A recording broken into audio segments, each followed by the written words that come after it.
Thank you, Keshava, for the good review. I'm really thrilled. I always love speaking to Indian audiences because I feel a very great debt of gratitude to the Vedic tradition and the Indian spiritual heritage. So any small way I can to give something back to my spiritual homeland is an honor for me, and a great honor to bring my the tour group that's about to start.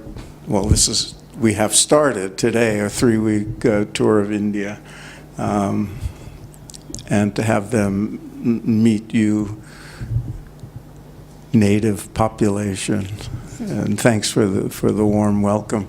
I'm going to try to be brief because we want to keep it small, and I want to leave time for conversation if there's questions and so forth. So I'm going to just begin by explaining or giving the answer to the question that I've been asked more than any other question since I took on the project of writing a biography of Yogananda.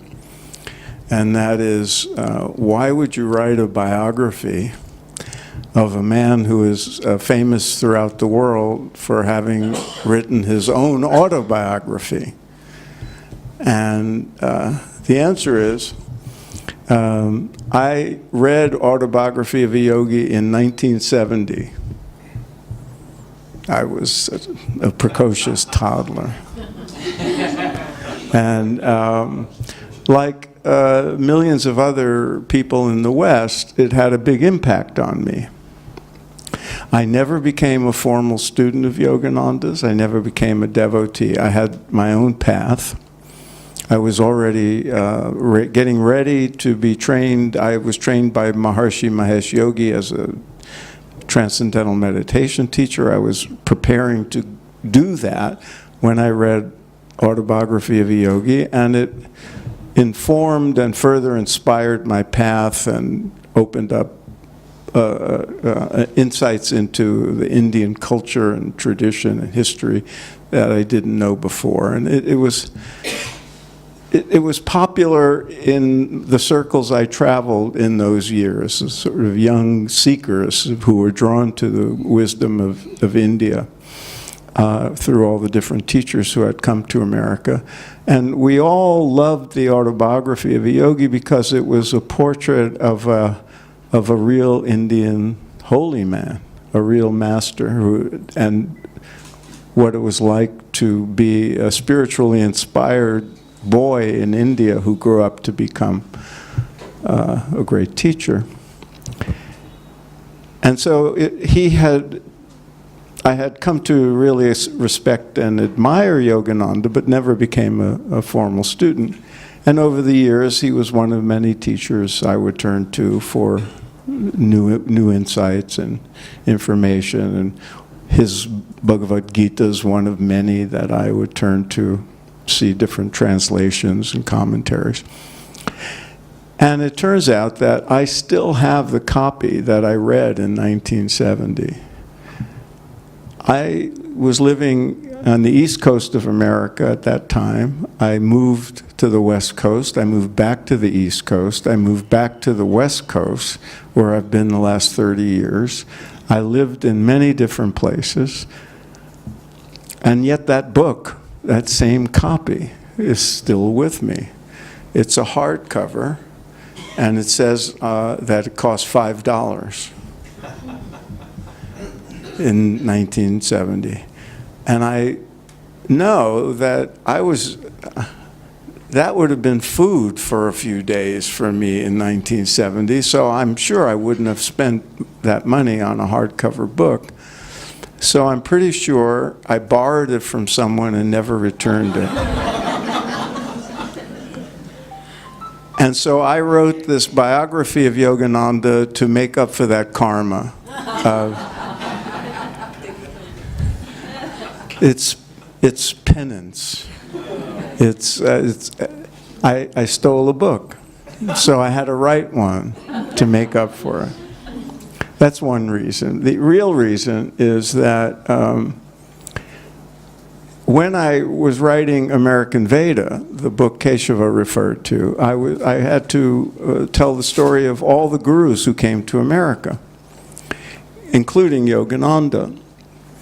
And in that context, I came to appreciate more than I had before how important he was in that 200-year transmission of teachings from India, from here to America, which I contend has transformed American spiritual life radically for the better.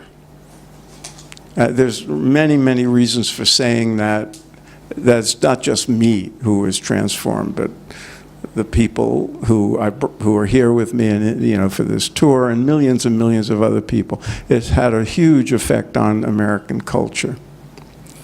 And Yogananda was one of the most important figures in that process, and especially important because in the years he was in America, as most of you know, he came to America in 1920 at age 27. And with the exception of the year he spent coming back here to his beloved homeland and a few months in Europe, he spent the rest of his years till age 59 in America. That's where he did his work, that's where his headquarters were, that's where the important centers in his name were built, that's where he became the world teacher he became, that's where he wrote his autobiography, and so forth. And it occurred to me that not only was he an important figure in that story, but his life was really interesting. I tell stories by trade. I write books, and I could tell a good story when I see one. And so the narrative of his life, how little Mukunda Lal Ghosh grew up with certain influences on him and became Paramahansa Yogananda, and how he then did his work that had such an impact. It was a great story, a human story. We can speculate about Yogananda as a spiritual figure.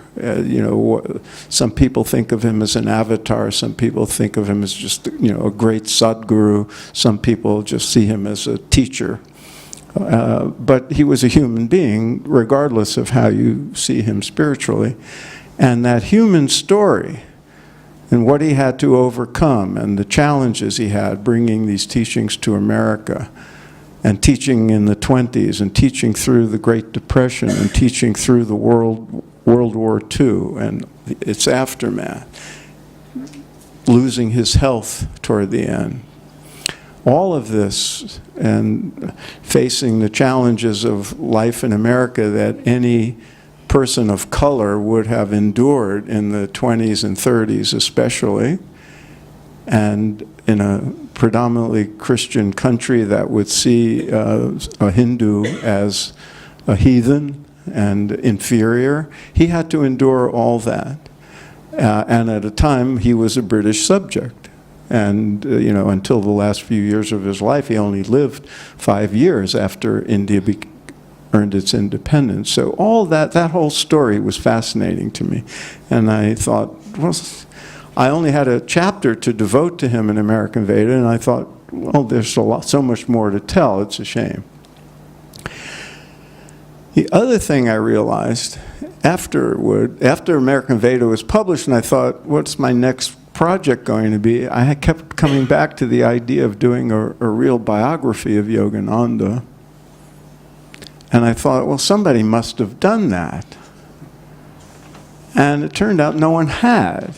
Now, Swami Kriyananda wrote a book that's called a biography, but it's not really a biography.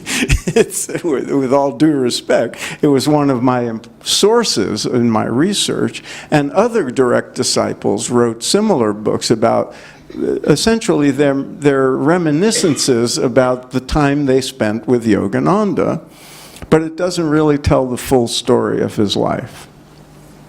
They're important books. All the contributions are important, and they were important in my research. And I realized no one had done that, and I thought, that's a shame, probably because Autobiography's there, so why write a biography? So I reread Autobiography of a Yogi, and I realized there's a lot missing. How many have read Autobiography of a Yogi? Okay. So maybe you remember that, as Keshava said, much of the book is about other people.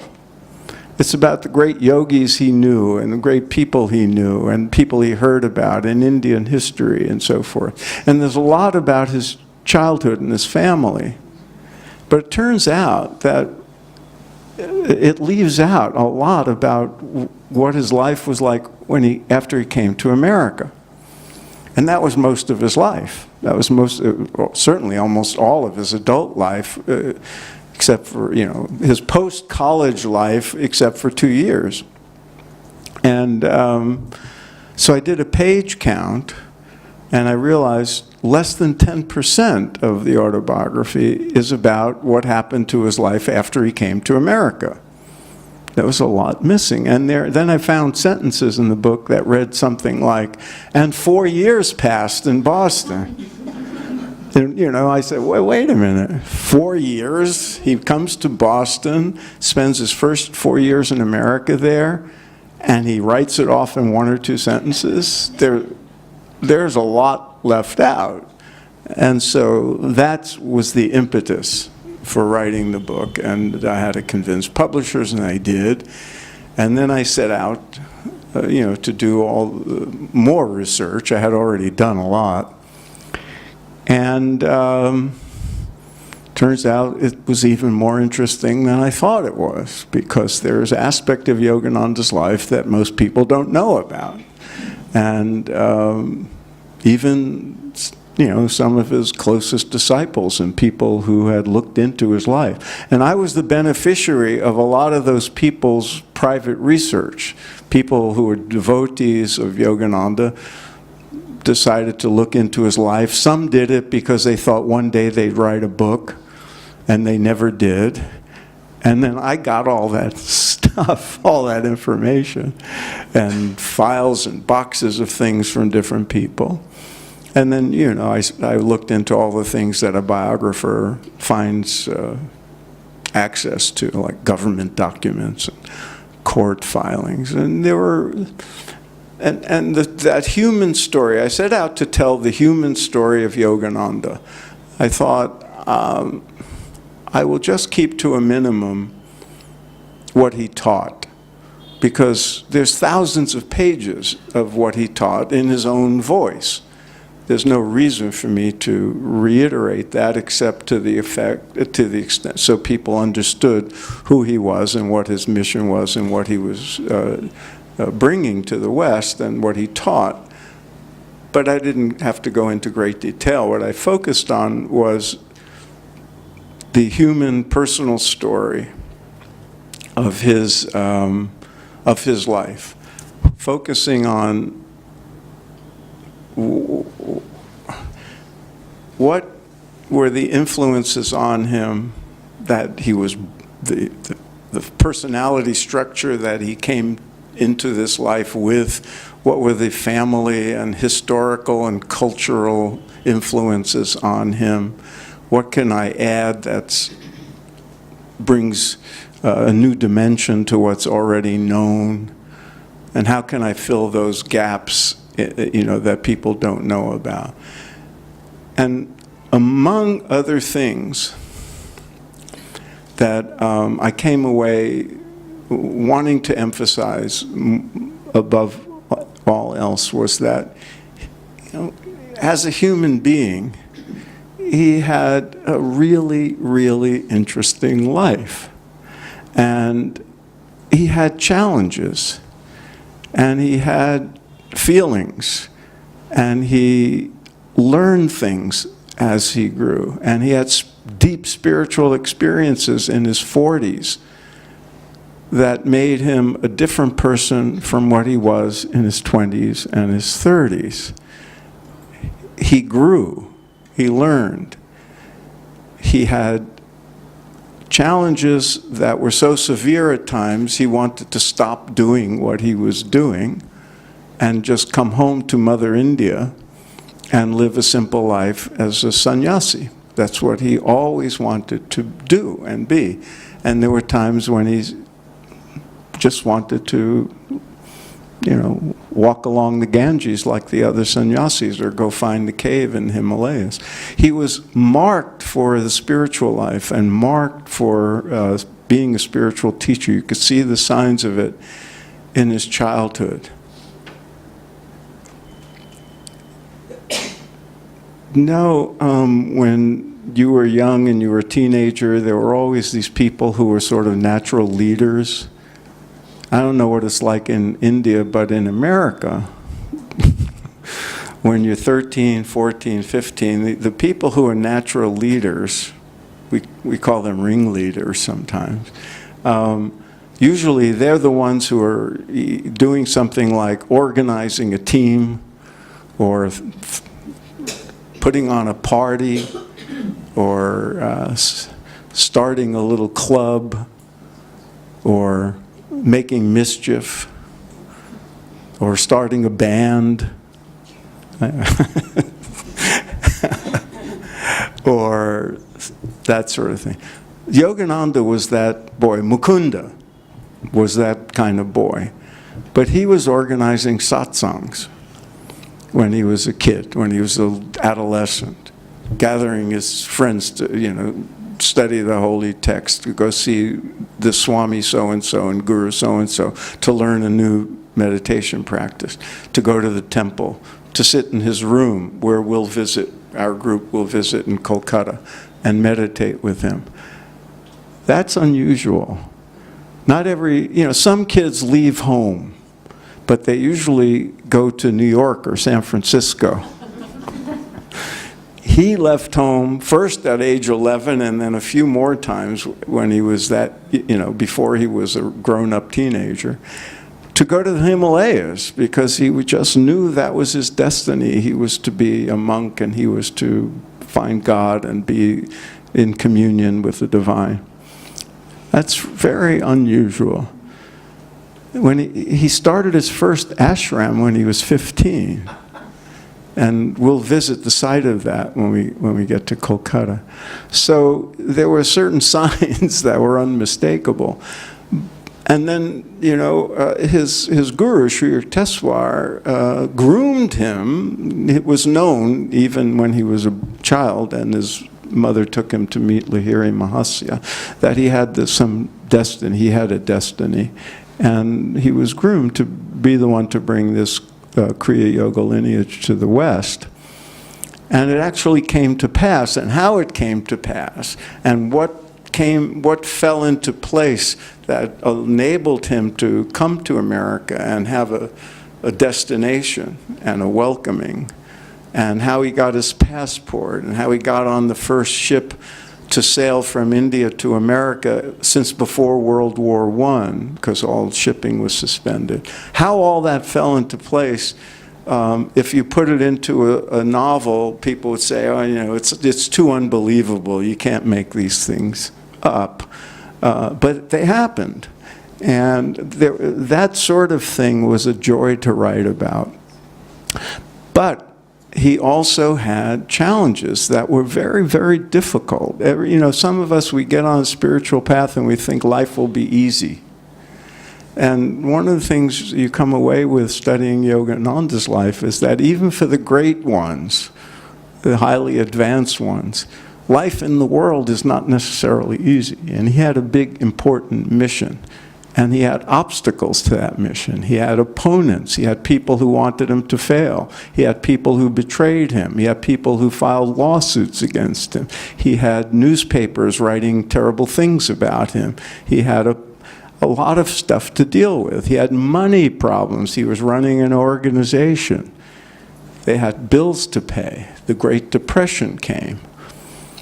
And, great stories are made of people dealing with obstacles and overcoming them. And so that's what I try to bring out, the human side of the story, that to my mind makes him an even more admirable human being than if you just ignored those things and talked about his teachings or, his accomplishment. That was my purpose. I hope I did a good job. Keshava thinks I did, so I'm happy. We have some time, so I'll be happy to answer questions that come up. And thank you for the opportunity for me to tell all this to the group I'm traveling with. So now they know what they should about that part of our story and Yogananda's story. So I can answer questions, and please, I hope Keshava joins me in responding to you. So please, fire away. No, come on. Somebody, please. Yes, sir. May I? May I? Yes. Yes. Was there a personal transformation For me? while writing the book? Can you summarize it and synthesize it for us? I'm asked this a lot. It's very interesting.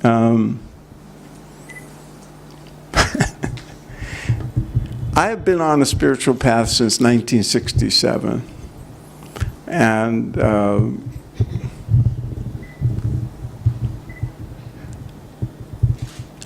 I tend not to have, the other question that I'm asked, in addition to did writing the book have a transformative effect on me, some people also ask, did I feel Yogananda's presence when I was writing the book? So in case you were wondering, that they're related questions.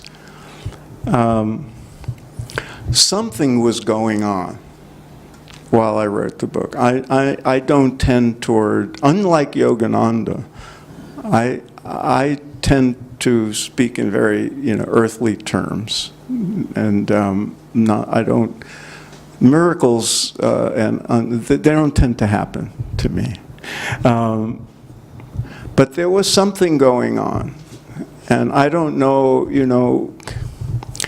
Sometimes you feel guided, and because you're doing something that's in a line with your svadharma, with your own personal dharma. And so it could be that, because I faced a lot of obstacles in writing the book, and a lot of challenges and a lot of difficulties and hard decisions.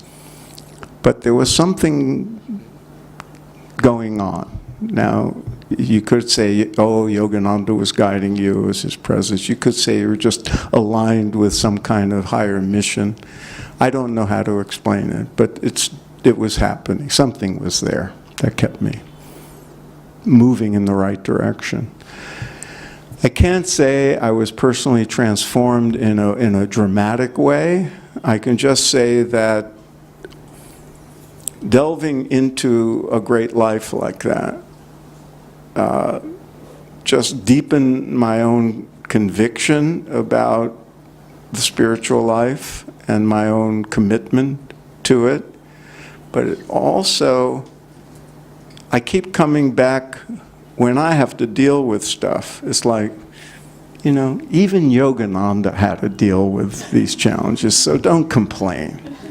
You're not at that level, so of course you have to deal with that. So every time I find myself saying, oh, I don't want to have to deal with this anymore. I'm a spiritual person. I've been on the path for 50 years. I should be beyond that. Well, he too had his challenges, so I come back to that. And we'll see over time whether what I was feeling when I was writing the book endures. So ask me again in a few years' time. Did you not think it was a miracle when you finished the book? Was it a miracle when you finished the book? Thank you. It was enough. People ask me about the miraculous and all the miracles in Yogananda's work and all that. But to me, you're right. It's a miracle that I got to write the book. It's a miracle that I finished the book. It's a miracle that it exists in published form. And that's sufficient for me. The real miracle was if it sold 1 million copies. And that's up to you. I've done my share.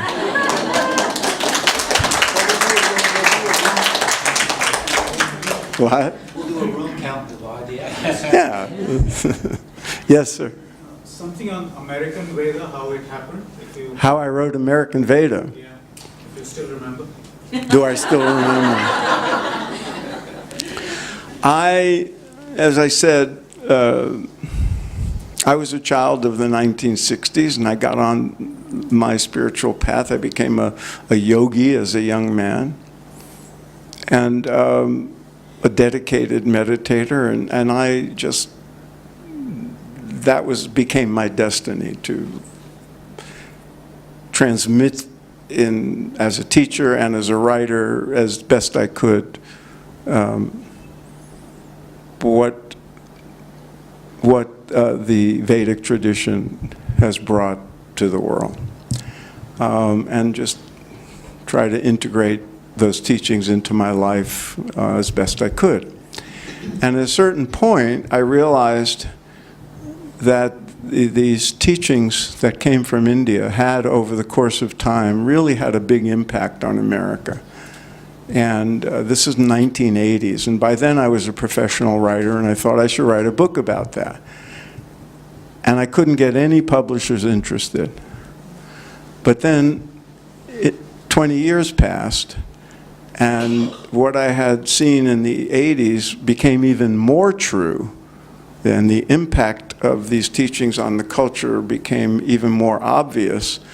And so by then, publishers could see it themselves. It was easier to convince them that there was a book in it. And in fact, it was an editor at one of the major publishing houses had the same idea, and he happened to mention it to an agent who happened to be my agent, and that's how it came together. So writing it, when I finally did, actually was somebody else's idea. And I said, I have a whole file on this, and for the last 20 years. And that's how it came to be.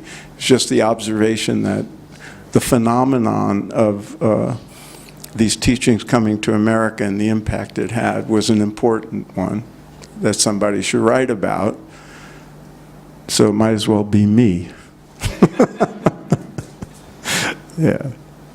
Thanks for asking me. Yeah. When I tell people about what we're doing, and I mention things like yoga studios all over very small towns in America, they look at me like, well, yeah, but they don't really connect the way it felt connecting in the American Veda. Yeah. Do you? Yeah, because there's so much more to the story than is obvious, and so that's why you write books, to say, to inform people about what on the surface they may think they understand, but there's more to it. And the yoga phenomenon in America, I don't know if people in India realize it, but the yoga has now become a household word in America, but people mean by it hatha yoga. They mean asana practice. And so in the public mind in America, yoga is a physical exercise. And one of the challenges for people who are deeply committed to deep yoga, to true yoga, the yoga of people like Yogananda and Vivekananda and all the other masters who taught the yoga of the Bhagavad Gita and the Upanishads, and who see yoga as a state of consciousness, a state of being, not just a posture. As some of us once knew, he said, yoga, it means union, and it doesn't mean the union of the head to the knee. So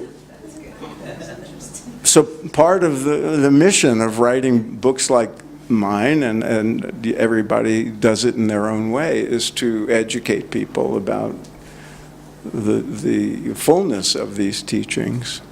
And, we all do what we can do in that regard, yeah. Caveats. We were discussing in the garden too with Jesus kind of coming to a point where, you know, my teachings are being diluted and they're not really being, I need help. We need to go back and look inside ourselves as opposed to a ritual or, you know, an exercise is an exercise of the heart, not exterior. I don't know if you could hear the question back. Do you want to address that? No, I'd like to hear yours. Well, the question had to do with essentially the difference between religious teachings about dogma and rules and regulations and the inner experience of am I getting at what you're referring to? And that every tradition has that challenge. And one of the great things about the Vedic tradition, and it's really remarkable when you think about it, India spent almost 1,000 years under the thumb of external rulers who did their best to wipe out the Vedic tradition and the you know, deep teachings of what we came to call Hinduism. And yet it survives. It survived thousands of years before the invading people. It survived, you know, the Mughals. It survived the Brits. And then, you know, it came to the West. And it reverberates back to India. So there's something eternal and deep and powerful about these teachings. And some of us who've studied the world religions know that these deep, what in the West we often call mysticism, the deep spiritual experiences that are at the heart of religion, that Christ experienced and his disciples learned from him, that Muhammad must have experienced and his disciples learned from him, that the Sufis know about very well, the Jewish mystics. All of these people, you know, had the essence of spiritual teachings embodied and embedded in their traditions, and sometimes they get lost in just superficial ritual and dogma and territorial fights and power struggles. And, you know, Hinduism is not immune to those disorders, but the core, you know, essence of the yogic tradition survives somehow and starts to inform people from the other traditions. And so in America now, we're seeing a revival of the mystical and deep experiential component of all the other religions, because yoga in its true deep form, in its meditative form, came to the West and stimulated that. It's a miraculous thing, and those of us who care, really owe it to the world to make sure the teachings don't ever get diluted and distorted and reduced to, you know, dogma. And Yogananda is a great inspiration in that regard, and I count the people who are holding true to his lineage and keeping it alive as, you know, important figures in maintaining the integrity of the yogic tradition. Thank you.